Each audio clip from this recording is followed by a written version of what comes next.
pallid light filters its way through the rotting boughs. Let us press on. I love how everybody says I'm a filthy lucker, because you are entirely right. Welcome back to Darkest Dungeon, where we are taking on the least Cthulhu boss ever, a fucking cannon. Hell yeah. Not the best reward, honestly. Part of me was thinking, I'm gonna delay an episode, it's fine, but I promised a cannon would be ASAP. Yeah, gotta do the cannon. I mean, like, the cannon is a fight. I just don't like the reward I'm getting for it. Also, I picked up a new plague doctor. I don't even like the fight. We'll discuss that when the time comes, but yeah, I picked up a plague doctor even though I edited out the pickup thing. What? Why? You also... Welcome to the team, Kaboom Dragon. I think it's Kaboom Dragoon. Oh shit, I'm gonna have to hit that next episode. If that's the case, shit. Fairly sure it is. Also, one thing I probably should have been doing for the past few episodes is checking out the trinket shop, because I'm still looking for that profane scroll. You don't have the money. Don't remind me. Never tell me about the money. No one interesting in the bus. Nothing interesting in the trinket wagon. I'm glad we took the time to check that out. It's like window shopping, you know? You're just kind of going through the hammy and like, oh, what do you got on sale today? Oh, nothing. Later.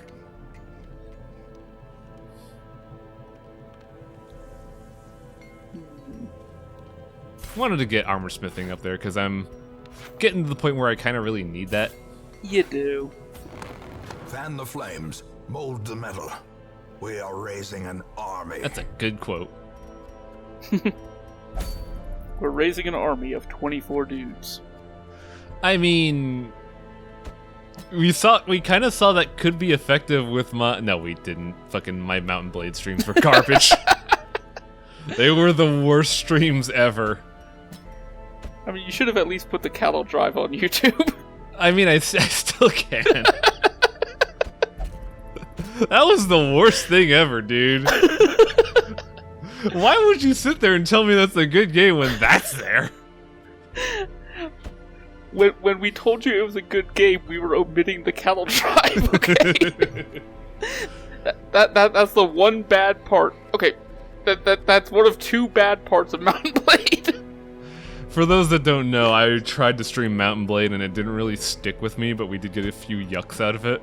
One of which was that I had to fucking yell at cows across an entire fucking country! The entire continent! It was so much fun.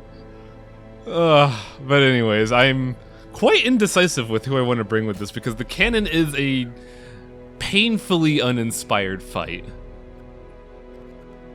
It's just kind of a slog, really. Yeah. I like some of the gimmicks, honestly, but I also think other gimmicks are just kind of like, ah.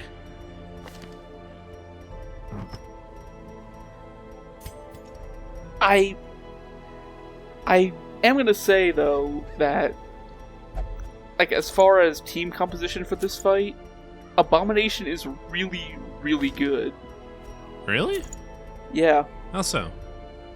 For someone who can not only do large spike damage, but also keep someone locked down with a stun. Yeah. Like at any point you could just say, I don't like you, die. Yeah. I never really thought of that. I kind of went with a damage-heavy team just because of what the cannon is. Mm-hmm. I wanted someone that could attack both rank 2 and 3 with really heavy damage. Yeah, and of course you brought a plague doctor to this fight. Yeah. Which is perfect. It's like a flawless plan. That character will really help you out here. I brought him because he's another person that could just straight up attack the cannon. It's like anything to make this fight go faster help. A lot of other characters could attack the cannon. Your bounty hunter could attack, or your highwayman. I was gonna say, yeah, my bounty hunter can. He's right there. Go get him, Evil King. Your jester can attack the cannon. Actually, yeah, the jester probably would have been better in general, but I went with Plague Doctor because I wanted the stun factor. In general, though, I don't think it was a good addition looking back on it.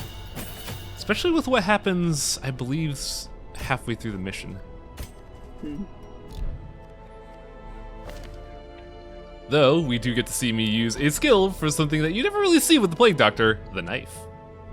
I use that knife constantly. Knife is great.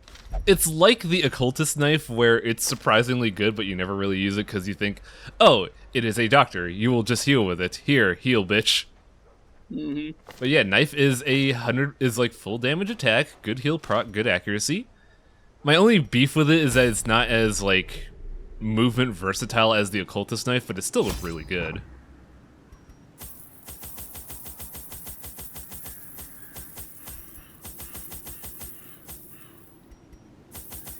Oh yeah, another thing I feel like I should bring up. I actually finished The Curious Tale of Dexter Ward, and wow, that story was kind of neat, but the ending was like, what? Simple folk The are by their Curious nature Tale loquacious, of Dexter Ward. and the denizens of the hamlet were no exception. It was not long before rumors of my morbid genius and secretive excavations began to fuel local legend. In the face of my increasingly egregious flaunting of public taboos, awe turned to ire, and demonstrations were held in the town square. I like the cannon just from a storytelling standpoint because it's the Smell of simplest sulfur thing. And gunpowder hangs in the air. It's so simple. It's like The war machine is the close. ancestor was the town was getting tired of the ancestor's antics, and they're like, well, shit, I need to calm these people down. What do I do? Oh, here's a cannon. It's like, it's so weird because it's the least like Lovecraftian thing in this game, and yet it's like, sure, that's good. I mean, it makes sense. Yeah. He needed to hire some people to keep the townsfolk out of his hair. Finding the stuff is only the first test. Now it must But yeah, be carried home. the story you're looking for when you were talking about it was the case of Charles Dexter Ward. Oh, thank Not you. whatever the hell you said. Yeah, that's probably correct. You know me and names, jeez. Yeah, I do. And honestly, if I spent all my time correcting your names, I'd do nothing else. Pretty much. Oh, this looks familiar. It's so frustrating that movement doesn't fucking matter to the mage cultists. They're just like, oh, I'm position 1. Well, fuck you, stress. I feel like at some point in early access it did. But I don't think that was ever the case, honestly. I mean, like maybe it's just me wishing it did, and and reality bends to my desire apparently. But I don't know. Like I feel like at some point they had some movement-based detriment to them.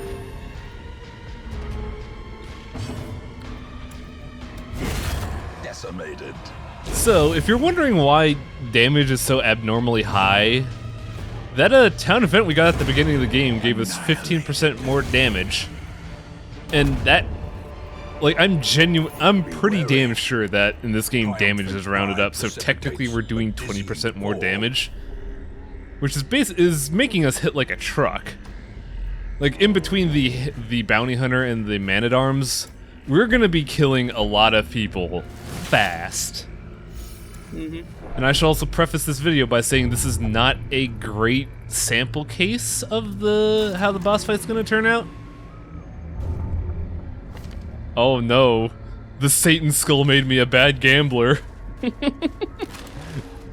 It's not my fault that I was weaker than a cow's skull. It took away his ability to bluff. Sir, you're sweating through your helmet. That's impressive.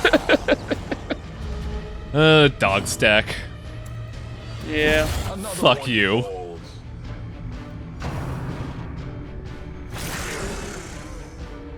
I just now realized that Selnar has 50 health. That eye patch is nuts. To a killing blow. pretty sure Man-at-Arms has the highest health out of any hero. Yeah, he is built and meant to be the tank. But that's still impressive. Like, wow, 50 HP. That's nuts. Compared to everybody else at this point, ballparking at like 30. Yeah.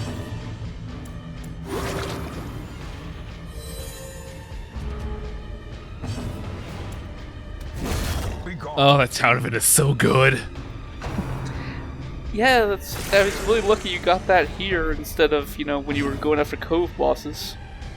It's funny because in my personal file that happened too. I got to a point where I was just doing quests and I'm like, oh, I got a boss here. Oh, I got the thing that happens here. Sweet, let's do this shit. Actually, it might be a result of you cleansing the things in the. You might be right, actually. Yeah, because I know a lot of the collectathon quests or whatever have town events associated with them. Wow, I gotta look into town events because I've never really like delved into that information. I thought it was just like, oh, random modifiers. Yeah, whatever, dude. Yeah, I remember them saying something about how the collection quests will influence town events because nobody did them. Okay. If that's the case, then yeah, they're going to be a lot more relevant. Yeah. You should spike down the single mushroom guy. I mean, I should, but I don't make good decisions. Because I've effectively set up a potentially bad circumstance here. Well, it would be. Well, it's not so bad now. So, since I kind of lucked out there, with one of those dudes on rank 2, they have a skill called Escape Gas, which will fling them to the farthest back spot in the area.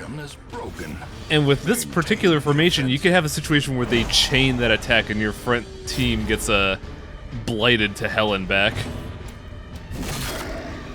It's kind of like the Crusader Railgun in a sense, but far more threatening. As the fiend falls, a faint hope. Yeah, it's really annoying when you have two of those little mushroom guys up front. Yeah. Also, man, I fucking love this town skill. This is great. I gotta try to do those more often before I fight a boss. This is wonderful. Yeah, that worked out really well. Man, you guys are the unluckiest spiders ever. Holy shit. How owned are you right now on a scale of 1 to 18? Why 18? I don't know. It's an odd place for the scale to stop. There's a lot of odd numbers in this game, I noticed. Like, we'll get to a point where the numbers start looking weird and unsettling, and I'm just like, why? Make him round and even. I hate this. Should probably spike down the big mushroom guy. Yeah, I probably should, but I'm not known for good decisions. Continually onslaught. Destroy them all. So, I forget where we mentioned this. I think we mentioned this in the one of the Cove videos, but when I was talking about bosses and how they're the farthest position in the area, we've come across a situation where there's a bit of guesswork here. As you mentioned, when a boss is equidistant, that makes finding the boss a little less reliable. Have you ever spawned into a map with 4 rooms equidistant from the start? A trifling victory. No? That's really fucking annoying. Oh, hey, I got a lucky scout chance. Never mind. Oh. I actually forgot about that. Whoops. Who the hell cares? Yeah, pardon me. I don't know what I'm talking about. Nothing mattered. Like, look, I recorded these 3 weeks ago, and 2 of those weeks were in RimWorld. I hate that mechanic. I mean, did you do like a single input run of RimWorld and Darkest Dungeon? Yes. That's my new stream content. Just so you never have to not play RimWorld. Victim to the spreading corruption. Malformed with misintent. The long trek back.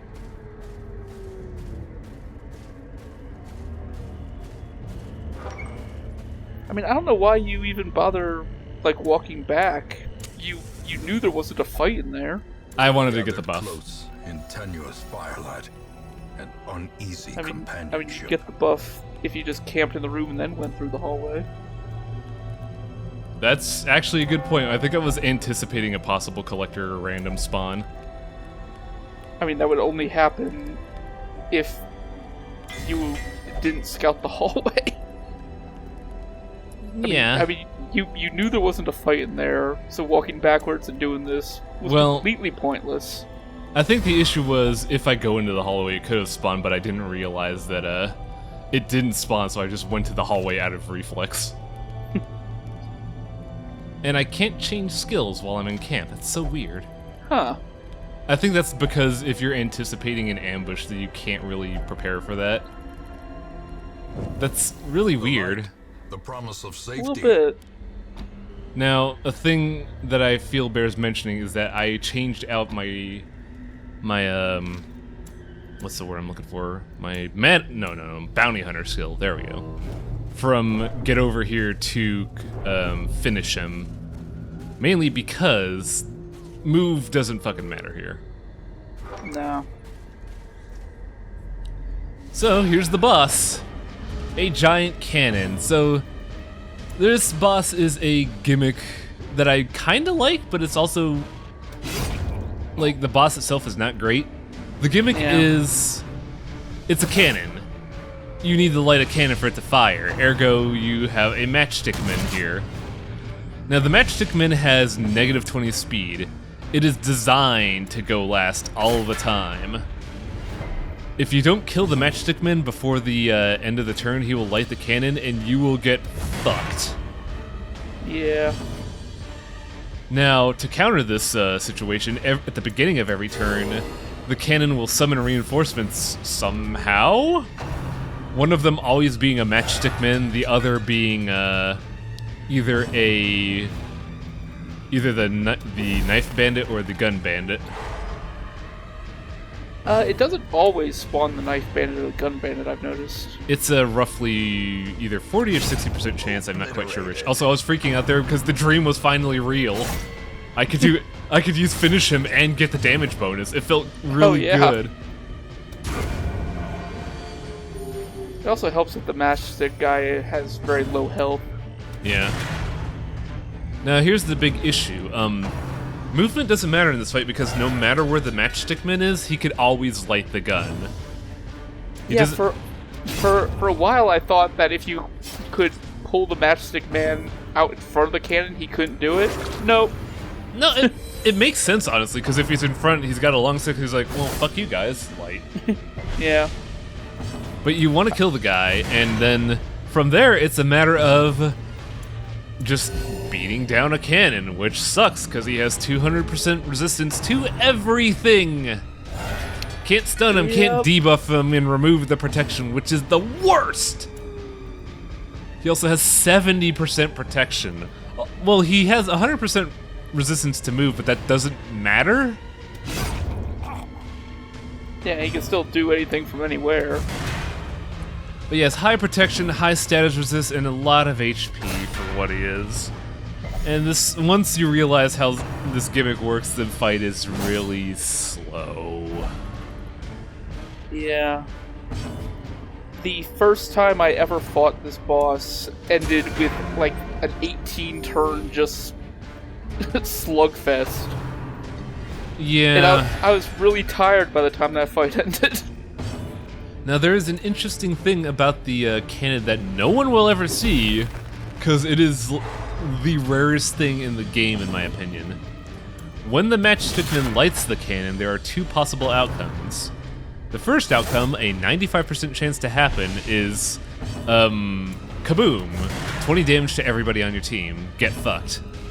However, he does have that slight chance of misfiring, and when it does, you get a 10 stress heal to your entire party. I refuse to believe that Misfire only has a 5% chance. I've seen that way too many times for that to be the case. Really? I've never seen it. I've seen it a lot. Let me double check, because I still have the Darkest Dungeon wiki up from last episode, actually. Good. I'm glad we're prepared. Prepared is a very generous word. Let's see, cannon, brigand pounder. Misfire, stress 10, no effect. Misfire, oh, you're right. In the difficulty we're in right now, Misfire has a 35% chance to occurrence. So that's what, 1 in 3 chance? Just about. In Veteran, it's a 30% chance, so that's less than 1 in 3rd. And in Champion, it's 1/4. So it's very generous. I just have really shitty luck. Apparently. Because I've never seen Misfire. And I refuse to gamble on seeing Misfire, because fuck that. I'm a big baby. Let's just make this thing a surefire thing. The slow death. Now, I believe the cannon is a lot like the Swine King, where if you kill the king and then leave, the quest still counts as complete. Yep, you can just leave the Matchstickman there. And funnily enough, if the Matchstickman is still alive while the cannon's dead, he has a move called, Hot Rod, I think? I don't know what it's called. He basically pokes at your entire team for 1 damage. It's so ineffectual. He's like, doink! I mean, it's all he's got, man. It's like, oh shit, I'm useless. Now, I have a full inventory, but there is 1 curio left, so whatever. Ah, god damn it. I have a key. Oh, what? No, that's not a 100% trap chance. Yeah, color Like me you said. surprised. You know, I could go 2 doors forward and then just backtrack, but that's too much common sense. I have to backtrack and be slow. Yeah, that makes a lot more sense. There's so many curios. I'm not really feeling it. You could get I have a full inventory. Let's just go home. but there's money. You could get money. I don't know why you're so fixated on money. I could get it easily with an antiquarian. Because you need it. It's fine. Like, I could just go on a medium-length mission with an antiquarian and come back filled with money. Wow, everybody leveled up there. 3 diseases. Good job, guys. Wow. That is wonderful. I can still see their angry faces. And as a they little bit stormed the of manor. post-game But I management, was because, dead before they found you know, me. whenever I do these recordings, I The always have letter was on its I have a way. little bit at the end. Still worthless. I mean, I should upgrade her so she has more spawns, but that, I need those deeds, man. But you could upgrade the Yeah, stagecoach. I could upgrade literally anything else and it'd be better than upgrading the Nomad Wagon. Like, here's my priority list when upgrading. Blacksmith, Guildmaster, Stagecoach, Stress Relief, Nomad. But yeah, I don't have the poll up yet, but odds are next set of recordings will be the poll results I put up for episode 19, which I'm really disorganized because of video games. How do they work? RimWorld. It's so fun. I had a dude in my game who I was telling him to make art so we can make money. So in response, he makes a statue of one of his fellow colonists vomiting. And the sculpture says, "This is a picture of a man vomiting. A bee is eating the vomit, and a weasel looks on in glee." That sounds disgusting on a lot of levels. Yes. But yeah, that's enough about that. So, next time, poll results, odds are we're going to see... From what I looked in the original poll, it looked like the crew was winning like by a good margin compared to the Prophet, but that might change, so we'll see. Alright. See you folks next time.